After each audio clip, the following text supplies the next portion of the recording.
door this year for not one, but two fellows who come from a vocal perspective. And that's really huge because even in applying for the fellowship, all of the materials that we read were all about the orchestra. The orchestra was the crown jewel of the Sistema movement here in the United States. But what people didn't know as readily is that in Venezuela, what they're tapping into is the power of music. They're using choirs. They're exploding the folk music traditions down there. They're using big band jazz and symphonic rock, Metallica, to unite students and to build community. And so when we started, Alysia and I, who you'll meet later, when we started, we had this vocal perspective. We knew what the power of music was in our lives, but more specifically the power of music that was united with words and how powerful that can be for children. And NEC gave us the opportunity to explore that this year. And that was really huge. Not just for us, but I think for the whole field. And so when we went down to Venezuela, we looked at the choirs and we saw joy and excellence. We saw technical brilliance, stunning work.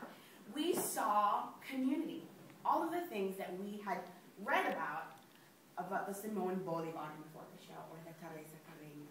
We saw embodied in the everyday movements of the choirs. And so we can't wait to bring that work and that perspective back to the United States, which the United States already has a huge choral movement, you know? So I think here in Boston of Lowell Mason, or in Harlem of the Harlem Voice Choir, how we've already seen choirs transforming communities. So it's just a great reminder for NEC, an institution that is here, a learning institution, to continue to be looking forward and continue to be learning. Oh, we are a learning institution that learns.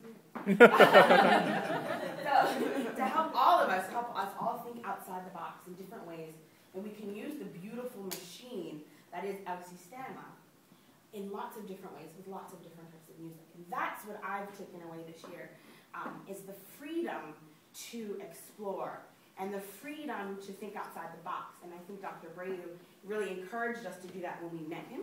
But even before we met him, NEC encouraged us to do that. So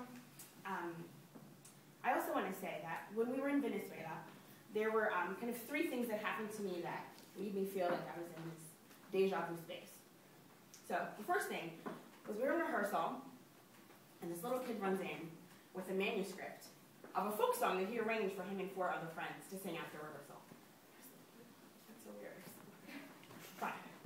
Then the second thing that happened was I went to a rehearsal of an adult choir, and the person that was in charge of doing all the warm-ups was a 12-year-old boy.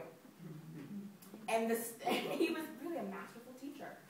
And he was guiding everyone through their body warm-ups and through their vocalises, da-da-da, and he was great. I was like, okay, that's weird. And then the last thing we saw was a Beethoven rehearsal for Beethoven 9, Ode to Joy.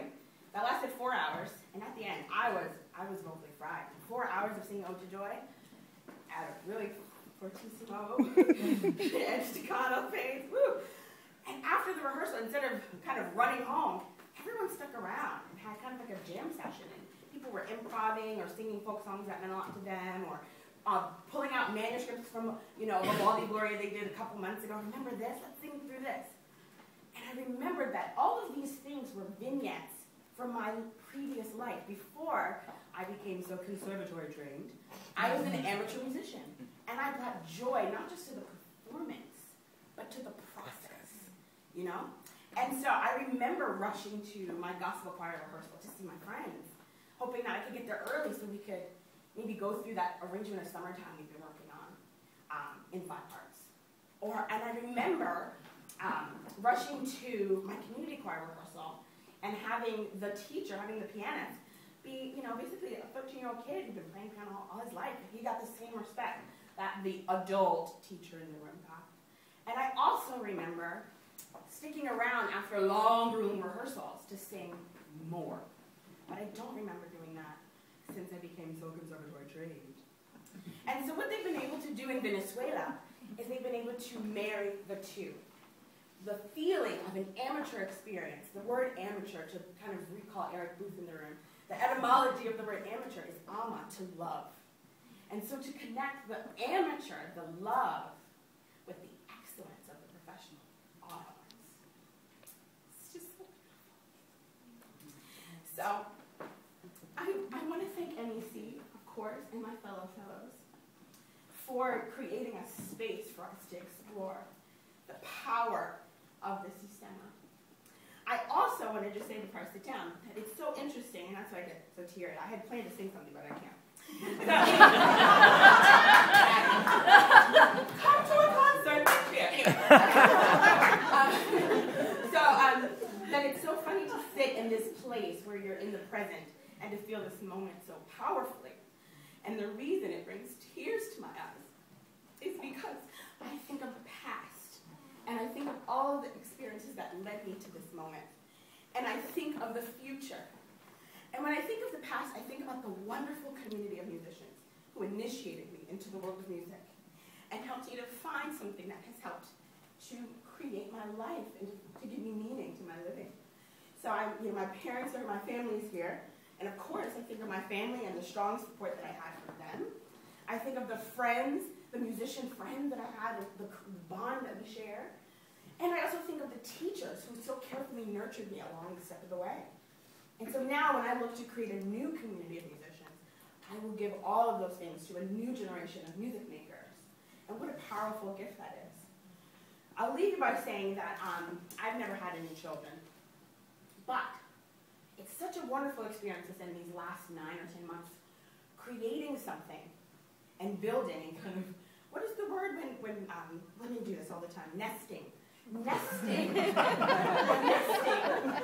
for these children that I don't know yet, that are waiting for this work.